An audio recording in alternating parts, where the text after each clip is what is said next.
Morning, welcome back to our channel. আশা করবো তোমরা প্রত্যেকে ভালো আছো, আমরাও ভালো আছি। এখন বাজে 11:40। আমার সমস্ত কাজ হয়ে গেছে। আজকে তো নিরামিষ, আর আজকে তেমন কিছু রান্নাও করিনি, যার জন্য মামনির শরীরটা একটু খারাপ, পেটটা খারাপ করেছে এই আর কি। তো ওই জন্য ডাল সেদ্ধ, ঢেঁড়স আলু ভাজা, বেগুন ভাজা আর ধনে পাতার বড়া করবো, ওটা মাখিয়ে ঝুঁকিয়ে রেখে দিয়েছি। আর মামনিকে পোস্ত বেটে দেবো, কাঁচা পোস্ত বাটা খাবো। তো চলো আগে জামা কাপড়টা মেলে নি। সব জামা কাপড় আমি মেলে দিয়েছি, এবার যাবো নিচে গিয়ে পুজোটাও দেবো, আর খাবার আগ দিয়ে ভাতটা বসালেই হয়ে যায় মোটামুটি। আজকের জন্য আমি সকাল থেকে না শুরু করিনি ব্লগটা, কিছু কিছু কাজ গোছানো ছিল, সবটা গুছিয়ে নিয়ে তারপর ব্লগটা শুরু করলাম। আর কোনো কাজের হ্যাপা নেই, তো এই আর কি। এখন বাজে বিকেল 5:39। ওখানে বসেছে খেলা নিয়ে, আর এখানে আমার গোলাপ গাছটায় প্রচুর কুড়ি এসছে। এখানে তো দুখানা ফুটবে, টোটাল 8খানা কুড়ি আছে। আর বেলি ফুল গাছটাতেও প্রচুর কুড়ি আবারও এসে গেছে। যে ডালগুলো বেরিয়েছিল, এই দেখো মোটামুটি সব কটা ডালেই আবারও কুড়ি এসে গেছে। তো এইসব, আর বললাম না আজকে মামনি পাপা চলে যাবে, তো এইসব নিয়ে তো একটু কাজকর্ম চলছেই, তাই জন্য আর খুব একটা কথা বলিনি। আর মাঝখান দেওয়া মামনির শরীরটাও একটু খারাপ হয়ে গেছে, তো ওই জন্য আর ক্যামেরা ধরা হয়নি আর কি। তো একটু বাদে সন্ধ্যের দিকে আমি আর প্রথমে বেরোবো। আজকে তো শনিবার, যেরকমটা বালাজির মন্দিরে যাই সেই রকমটাই যাব। আর আজকে রাত্রিবেলা রান্না করবো না, আজকে ভেদু বড়া আনা হবে। বলেছি কিনা খেয়াল করতে পারছি না। গেছিলাম ছাদে, জামা কাপড় মেলা ছিল আমাদের কিছু, প্রমিরার আমার কাচাকুচি করেছিলাম, তো ওগুলো নিয়ে আসতে গেছিলাম। তো এইসবভাবেই চলছে আর কি। আর মাকেও ফোন করলাম, বললো যে ওদিকটাতে মেঘলা করে আছে ওয়েদারটা। কলকাতায় যে কি ওয়েদার চলছে ভগবান জানে বাবা। আর এখানে দেখো খটখটে রোদ আর গরম পড়ে গেছে। ব্যাঙ্গালোরের ওয়েদার পুরো উল্টে গেছে, আর কলকাতার ওয়েদারও উল্টে গেছে। তো যাই হোক, গরম তো পড়বেই কলকাতাতে, জানা কথা, যতদিন একটু শান্তিতে থাকা যায় এই আর কি। তো চলো আবার যখন বেরোবো তখন কথা হবে। তো রেডি হয়ে নিয়ে এবার আমরা একটু বেরোলাম, বালাজির মন্দিরে যাব আর একটু বাজার যাব। মামনি বাবাদের জন্য ফুলকপি আনবো। তো এই কাজ, আর কিছু বিশেষ কাজ নেই। কয়েক মিনিটের মধ্যে, কয়েক মিনিট নয়, আধ ঘন্টার মধ্যে চলে আসবো। জল তো আমাদের সাথে থাকেই অল টাইম। তো চলো বেরোনো যাক এবার। আমাদের পুজো টুজো দেওয়া কমপ্লিট হয়ে গেছে, এবার যাচ্ছি আমরা বাজারের দিকে। আখের রস খাবে নাকি আজকে? আচ্ছা, আখের রস খাবো, দেন তারপর বাজার যাব, তারপর ওখান থেকে বাড়ি।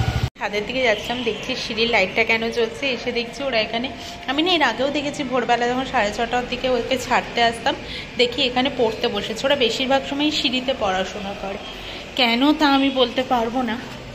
যাই হোক, আমি যাচ্ছি ছাদে। আর এইখানে যে স্কাই কালারের টেবিলটা দেখছো, ওখানে না ভাজা পোড়া বিক্রি হচ্ছিল, হয়তো রমজানের জন্যই বিক্রি হচ্ছে এখন। এর আগে হতো কিনা যদিও আমি খেয়াল করিনি। বিশাল ভাজা পোড়া, এখন তো বন্ধ হয়ে গেছে। খেলছে বোধহয় বাচ্চাগুলো ছাদে, আওয়াজ পাওয়া যাচ্ছে। এই দেখো আবার পেছনে ভাইকে বসিয়ে নিয়েছে। ছাদ থেকে হয়তো এই ভিউটা তোমাদেরকে অনেকবার দেখিয়েছি। আমার নিজেরও এত ভালো লাগে যে আমি প্রত্যেকদিন সন্ধ্যেবেলায় একটু ছাদে আসি। এর আগেও আসতাম, তোমরা দেখেছো, বিকেলবেলা হাঁটতেও বেরোতাম। তো উড়ে বাপরে, ঝগড়া লেগে গেছে। কি হচ্ছে বোঝা যাচ্ছে না, কিন্তু হচ্ছে কিছু একটা এদের ভাই বোনের। কি মিষ্টি নাই সম্পর্কগুলো।